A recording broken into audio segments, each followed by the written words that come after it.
Voice, आज की आवाज।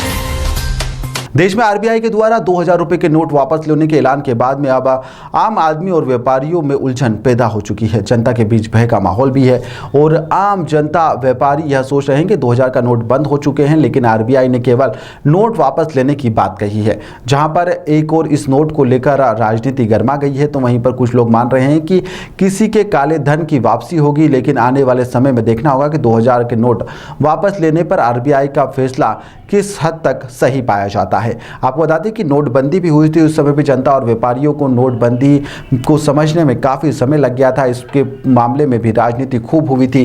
कांग्रेस के नेता राकेश यादव ने कहा है कि भाजपा की मोदी सरकार की असफलता के आगे उन्होंने कहा है कि जब नोटबंदी की गई थी और तब बताया गया था कि ब्लैक मनी वापस आएगा, मार्केट में गरीबी दूर होगी, और ऐसा नहीं हुआ। उसके बाद 1000 रुपये के नोट बंद कर दिए गए, 2000 रुपये के नोट लाए थे, जिसमें स्पष्ट बताया गया था कि 2000 के नोट लाने पर कालाबाजारी बढ़ेगी, ब्लैक मनी बढ़ेगी, और उन्होंने प्रधानमंत्री ने इसे स्वीकार नहीं किया था।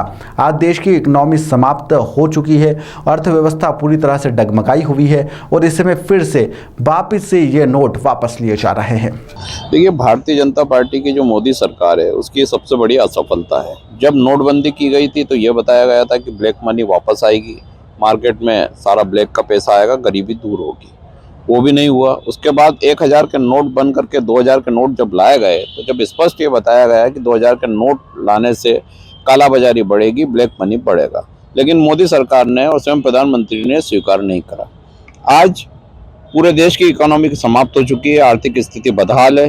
जो मध्यम वर्गीय परिवार है उनके बैंक खाते एनपीए हो चुके हैं, खाने के लाले पड़े हुए हैं। ऐसी परिस्थिति में वापस वो 2000 का नोट बंद करना पड़ रहा है और ये उम्मीद लगाई जा रही है कि वापस से 2 नंबर का पैसा मार्केट में आएगा और बैंकों में आएगा। लेकिन पिछले 4 साल में जितने भी ब्लैक मनी वाले थे उन्होंने अपना सारा पैसा विदेशों में सेटल कर दिया है। मोदी सरकार के हाथ में कुछ भी नहीं बचा, देश लगभग बर्बादी की कगार पर पहुंचा दिया है। अब फिर से एक ये निर्णय लिया गया है जिससे देश का कोई लाभ नहीं होने वाला और भविष्य में कोई उम्मीद भी नहीं लग रही है कि ये सरकार इस देश को पटरी पर ला पाएगी। जिस तरह से जनता परेशान हो रही है, व्यापारी वर्ग परेशान, कोई हल ही नहीं है ना। जब आर्थिक नीति नहीं है, आपके पास आर्थिक सोच नहीं है, विकास की कोई दिशा नहीं है, तो फिर देश को आगे बढ़ाना बहुत असंभव हो जाता है। उसी का नतीजा है कि आज ये 2000 के नोट उनको वापस आरबीआई को वापस लेना पड़ रहा है। अगर वापस नहीं लेते तो जो स्थिति अभी है इससे भी बदतर होती जाएगी।